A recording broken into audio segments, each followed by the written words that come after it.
Alright guys, today I'll be giving you my review of Fright World 2023. This is usually like the biggest, baddest haunt in Buffalo, unless you're counting Grizzlies, but I don't really count that as Buffalo. And this year I definitely agree with that. This is a phenomenal haunt this year, and I'm going to explain why in this review.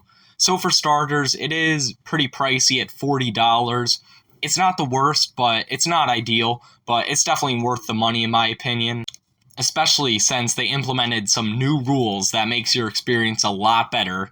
So for starters, there's a chaperone policy. Now, for someone like me, I'm 15, that kind of screws me over, but I mean, my dad just kind of sits out there and gets video and whatnot, so it's not terrible, but what this does is it gets rid of all the annoying like 12-year-olds or whoever who just go there to have fights and vape, which was really annoying to me. Like back last year and the year before or whatever. So that's great that those kids are all gone. And that also thins out the crowds like drastically. It's incredible to see how empty it was.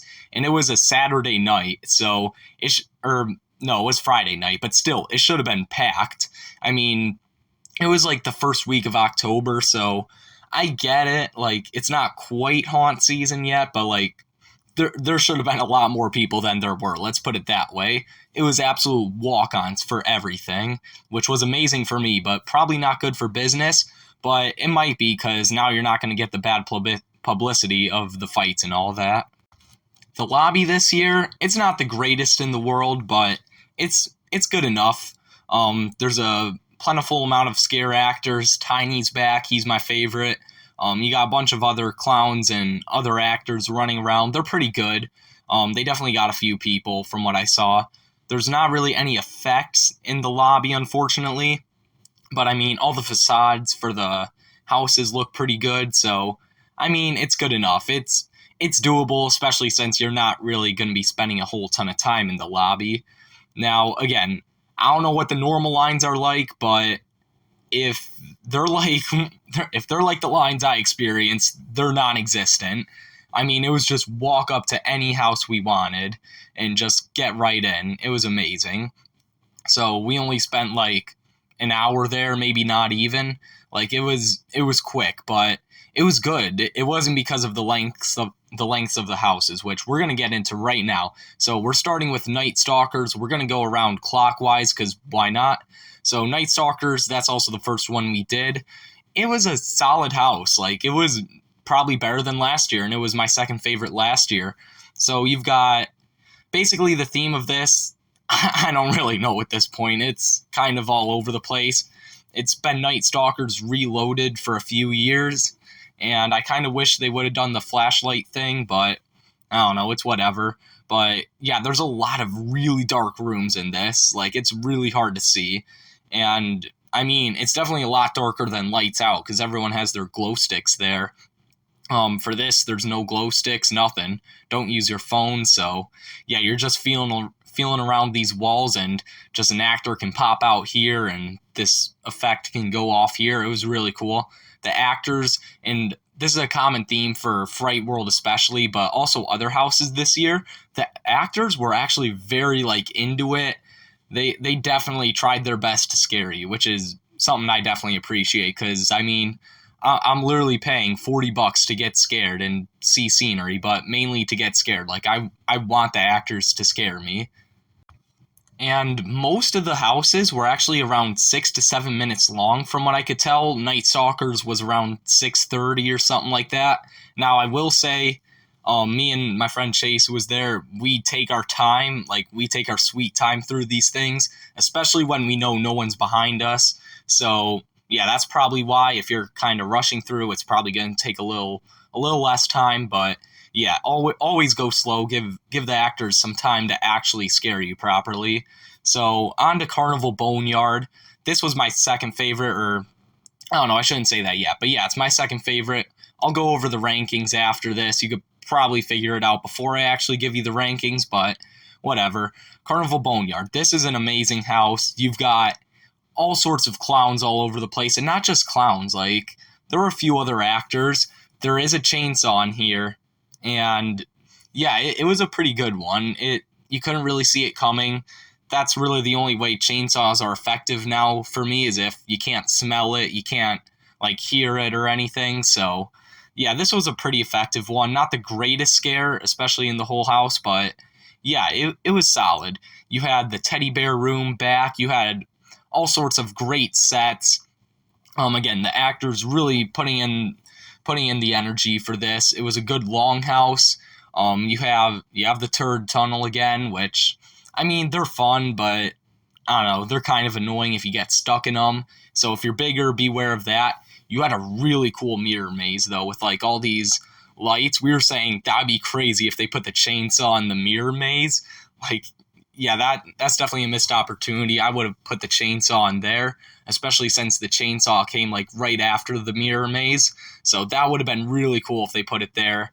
But anyways, Carnival Boneyard's still an amazing house with a lot of other good effects that I'm not going to get into right now. Then you've got Insanity, and I was really nervous before this one because it was kind of a disaster last year, but I'm going to be honest, I was really impressed with Insanity. All right, I mean, it's still the similar setup, but I realized how much the actors actually mattered for like not just this house, but all of them, but especially Insanity, because this house without good actors is trash, all right? The sets are awful. It's literally just a maze with like these cages and fog and lights, and it's bizarre, not in a good way. But when you have good actors in this maze, I mean, it's phenomenal. Like it's not anything crazy, but you've still got actors scaring you all over the place, and they'll do some crazy tricks. I mean, there was one guy bat hanging, so that was really cool. The guys would lead you in the wrong directions and then scare you from there. I mean, they did some really good textbook acting in here, so I definitely appreciated that. This was the longest one. Probably took us like maybe 10 minutes to get through because, again, we kept getting lost and all that, and we take our time. But yeah, Insanity, big improvement. Definitely appreciate it. Now, on to the best one. This is Asylum, Eerie State Asylum to be specific. Yeah, I love this house. The actors, these might be the best actors I've ever seen. This is such an incredible crew here. The way they just interact with each other is phenomenal. I mean, this is real textbook acting right here. The way they just like bicker with each other, and then it's so creepy because they don't even need to interact with you to like have that presence to let you know that there's danger, you know? And like a lot of times like they'll just act like these absolutely mental deranged patients. Like it's crazy, and then out of nowhere they'll like be trying to grab your feet or something. It's crazy, and all the sets are amazing in this.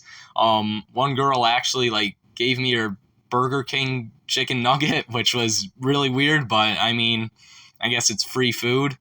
Yeah, I'm not poisoned, so Fright World, do not do anything. That was completely fine.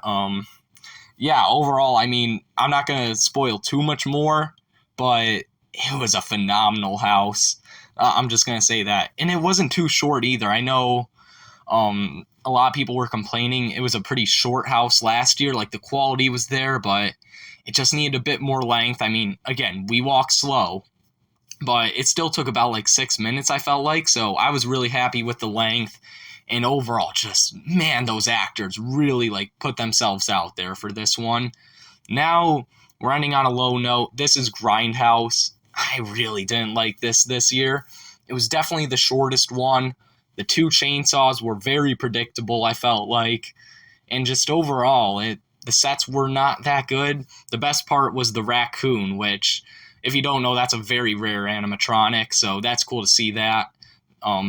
It was pretty much identical to last year, and last year's was probably the worst year for Grindhouse, and so was this year.